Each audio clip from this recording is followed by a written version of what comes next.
욥기서 42장 7절에서 9절입니다.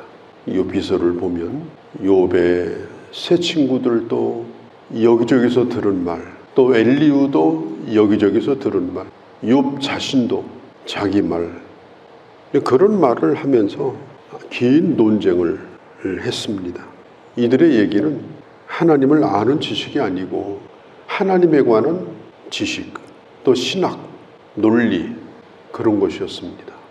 그러다 보니까 서로 열받아가지고 친구들도 열받고 욥도 열받고, 그러다가 나중에는 둘 다 지쳐가지고 이제 말할 힘도 없어요.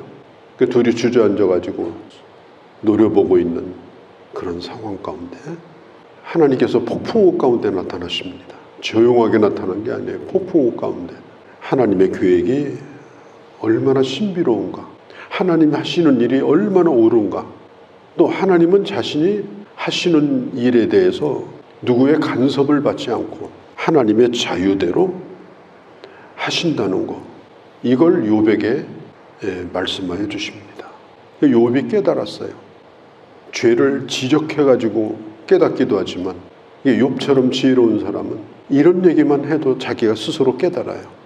자기가 잘못했다는 것. 그래서 욥이 이런 얘기를 합니다. 내가 이제 돌이키겠습니다. 이대로 끝까지 밀고 나가지 않겠습니다. 사람이 잘못됐다는 걸 깨닫게 되면 돌이키는 것이 지혜입니다. 욥은 자기 주장을 끝까지 펼치지 않았어요. 하나님, 저 끝까지 해볼랍니다. 나하고 한판 붙어봅시다. 누가 잘한 겁니까? 하나님이 잘한 겁니까? 내가 잘한 겁니까? 아니면 저 친구들이 옳은 겁니까? 욥은 거기까지 안 갔어요. 거기까지 가면 이게 끝장나는 거예요.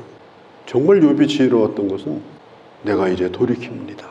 이제까지 해왔던 거, 모든 거 깨끗이 다 내려놓습니다. 그리고 잿더미에 앉아서 내가 주님 앞에 회개합니다. 욥이 뭘 인정하느냐? 하나님이 잘하신 겁니다.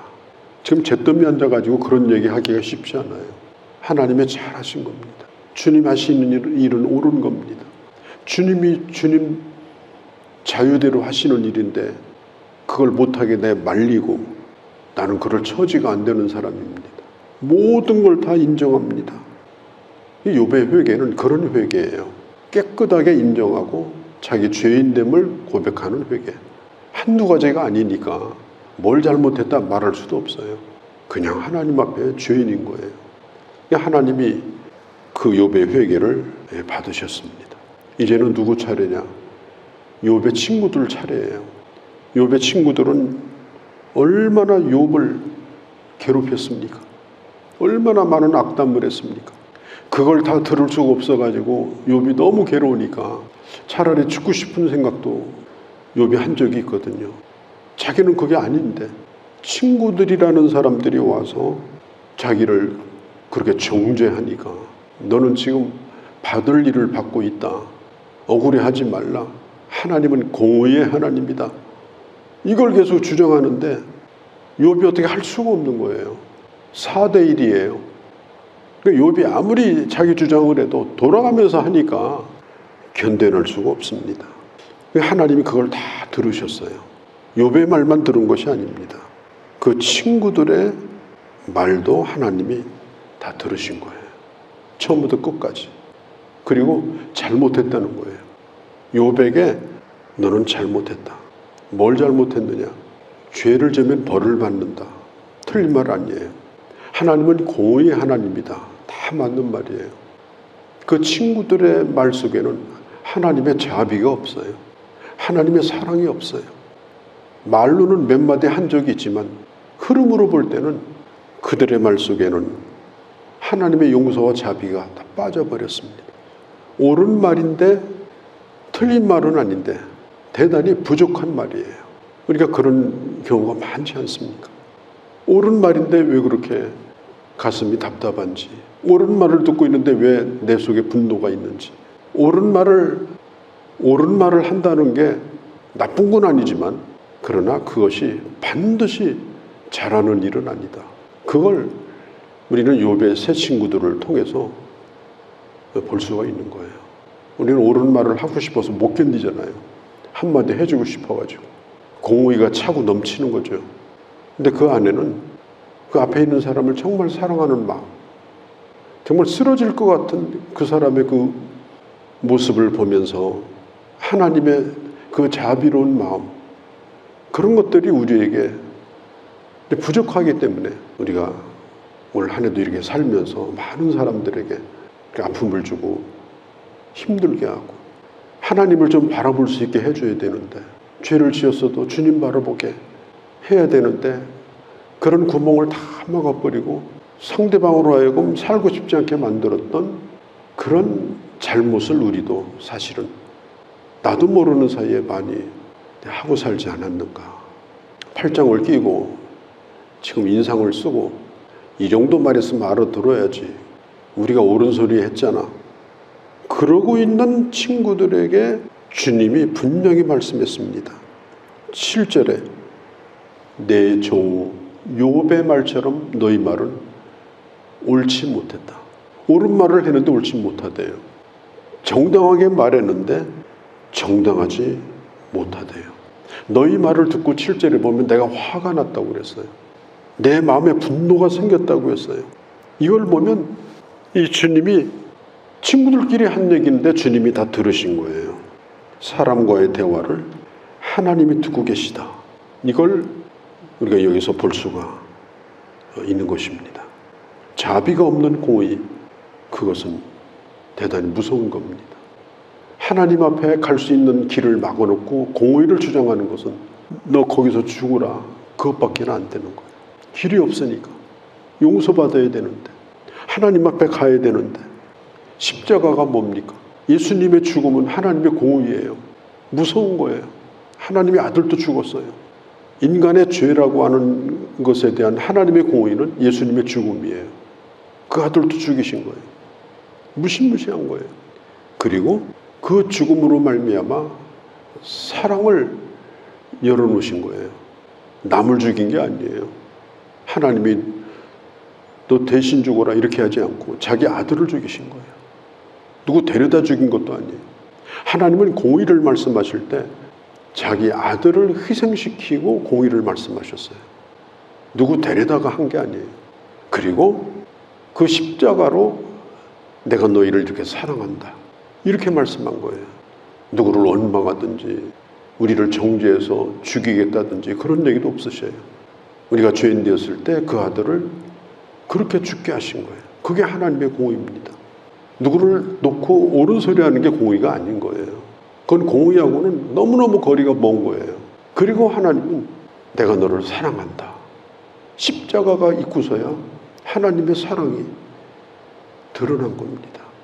오늘 여기 친구들을 보면 계속해서 공격을 해요. 욥은 계속해서 억울하다고 생각해요. 객관적으로 봐도 친구들보다는 자기가 더 잘 산 것 같은데, 자기가 이런 얘기를 계속 듣고 있으니까 나중에는 욥도 하나님에 대해서까지도 헷갈려요. 진짜 하나님이 옳은 일을 하신 건가? 하나님이 아무래도 잘못한 것 같은데. 그러니까 욥의 친구들처럼 그렇게 하면요, 멀쩡하던 사람도 시험 들어요. 우리가 누구를 상담한다는 거, 누구에게 조언을 한다는 것이 이건 보통 어려운 일이 아닙니다. 내가 한마디 해줘야지 이거다고는 너무너무 거리가 먼 얘기예요. 그러니까 욥도 처음에는 정신이 맑았다가 친구들 얘기 들으면서 이 머리가 다 흐트러졌어요. 하나님이 옳은 일을 하신 건가? 나 이제 하나님하고 한번 따져봐야 되겠다. 여기까지 가게 된 겁니다. 그 원인 제공을 한 게 누군가 하면 바로 이 친구들입니다. 하나님이 친구들에게 너희들은 정당한 말을 하지 못했다. 욥처럼 욥은 그래도 괜찮았다. 너희들은 욥만 하지 못했다. 내가 지금 분노가 내 안에 지금 있다.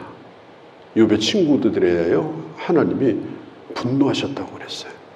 그러면 욥의 친구들이 용서받아야 되겠죠. 욥도 회개했잖아요. 그러면 욥의 친구들은 어떻게 용서를 받느냐? 오늘 성경에 보면은 수양 7, 수송아지 7을 취하여 번제를 드리라. 하나님 앞에 번제를 드리며 회개해라. 그런데 조건이 있다.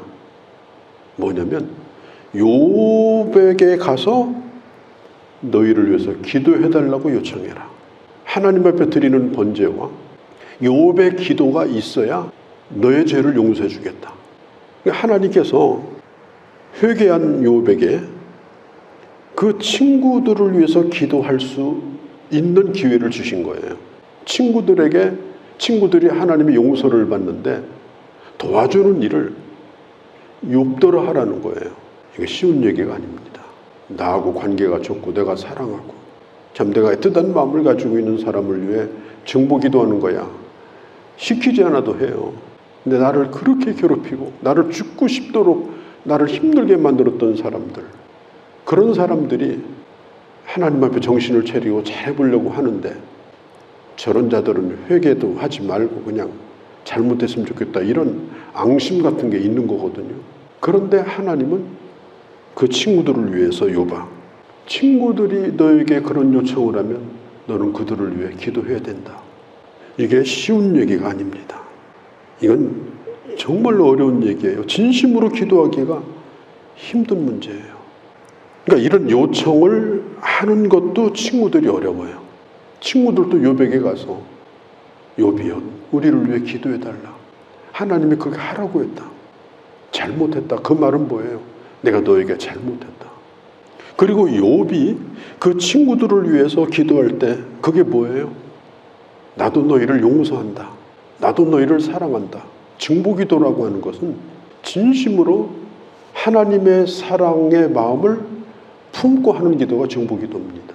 이 욥의 친구들과 이 욥이 평행선을 그으면서 가다가 여기서 만나게 되는 거예요. 우리는 욥기를 보면서 갑절의 축복을 받았다, 그게 욥기 주제가 아닙니다. 그걸 보려고 우리가 42장까지 온 게 아니에요. 이런 복잡한 문제 속에서 하나님은 어떤 식으로 우리를 깨닫게 해주시고 욥과 욥의 친구들은 어떤 식으로 이런 문제를 풀어가는지, 이런 것들을 우리에게 가르쳐 주시려고 하는 거예요. 오늘 성경에 보면은 9절에 하나님이 욥을 기쁘게 받으셨다. 어떤 욥을 기쁘시게 받아요? 자기 친구들을 용서하고 진심으로 사랑하는 마음으로 친구들을 위해서 기도하는 욥을 받으신 거예요. 욥의 기도만 받는 게 아니에요. 그 기도하는 욥을 받아주셨어요. 용서의 마음을, 하나님의 자비의 마음을. 성경에 많은 사건이지만요, 이 장면보다도 아름다운 장면이 거의 없을 정도입니다. 이렇게 실제로 실천하면서 이 복잡한 문제를 사랑과 회개와 기도로 풀어나가는 이런 장면, 이게 욥기서에만 볼 수 있는 아주 놀라운 장면이에요. 이걸 우리가 보지 않고 그 정도로 오늘 이 말씀이 대단히 중요합니다. 우리가 마음에 이걸 좀 깊이 생각하고 좀 한 해를 마무리하면 좋겠다, 그런 생각을 해보게 됩니다. 하나님께서 욥을 뭐라고 불렀느냐? 7절에 내 종 욥 이렇게 말해요. 내 종 욥. 1장 8절에 사탄에게도 하나님이 내 종 욥을 보았느냐 이렇게 물었거든요. 그때도 내 종이었어요. 종이라는 게 뭐예요? 주인의 뜻대로 절대로 순종하는 자가 종이거든요. 그런데 4번씩이나 또 이 얘기를 하시는 거예요. 내 종 욥. 욥은 잘 살 때도 하나님의 종이었고 병들 때도 하나님의 종이었고 파산돼 가지고 망할 때도 하나님의 종이었고 자식들이 죽어나갈 때도 하나님의 종이었고, 그리고 오늘 이 마지막에 하나님이 욥은 내 종이다, 이 얘기를 욥이 들을 때 무슨 생각을 했겠어요? 아, 그래도 내가 잘 살았구나. 그 욥의 응어리진 마음이 다 녹을 정도로 마음에 깊은 감동이 있었을 거예요. 하나님 나를 인정해 주시는구나. 그 친구들 앞에서, 그렇게 공격하던 친구들 앞에서 하나님이 직접 말씀하시는 거예요. 욥은 나의 종이고 그리고 나는 너희들에 대해서 화가 잔뜩 나 있다. 욥은 내 종이야. 너희들처럼 하지 않았어. 이 말이 뭐예요? 처음부터 끝까지 일관되게 그렇게 나에 대해서 변함이 없었다. 참 이것만큼 참 멋진 하나님의 칭찬이 있겠습니까? 우리가 일생을 살면서 너는 내 종으로 살았다. 너는 변함이 없었다. 많은 일이 있었지만 변한 적이 없다.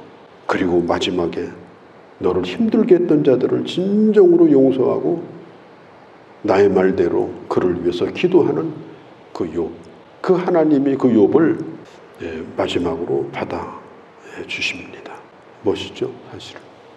로마서 12장에 보면은 19절 20절에 너의 원수를 위해서 축복하라. 원수를 위해서 축복하라. 그의 머리를 때리지 말고 그의 머리에 숯불을 올려놓아라.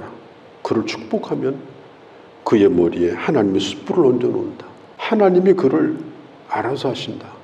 네가 뭘 하려고 하지 말라. 하나님의 공의의 십자가, 그리고 하나님의 그 사랑, 그것도 십자가입니다. 십자가 져야 공의와 사랑이 다 드러나는 거예요. 우리도 마찬가지예요. 우리가 남을 사랑하고 사는 거, 다른 사람과 좋은 관계를 가지고 사는 거, 좋든 싫든 품고 사는 것은 이 십자가가 있어야 됩니다. 십자가를 내어던지고 바른 말, 옳은 말만 해가지고는 누구 하나도 살려낼 수가 없어요. 내가 먼저 희생하고 내가 먼저 죽고 책임을 진다면 내가 지고, 그렇게 하고 하나님의 사랑을 드러낼 때 상대방도 하나님 앞으로 돌아가게 되고 수평적 인간관계도 회복이 되고 이런 아름다운 그런 모습이 결국은 이루어진다. 오늘 성경은 이걸 말하고 있는 것입니다. 거룩하신 우리 아버지, 우리는 욥기서를 보면서 이제 조금씩 하나님이 왜 우리에게 이런 말씀을 하셨는지, 하나님과의 관계는 어떠하며 사람과의 관계는 어떠하며, 그리고 복잡한 세상 가운데, 답도 없는 세상 가운데 오늘 내가 해야 될 일이 뭔가를 분명하게 보여주시니 참으로 감사합니다. 욥도 회복되고 친구들도 다 회복되고 하나님 앞에 기도하며 마무리하는 이 아름다운 모습, 이것이 바로 우리의 모습, 우리의 삶의 현장이 되게 하여 주옵소서. 우리 주 예수님의 이름으로 기도하옵나이다. 아멘.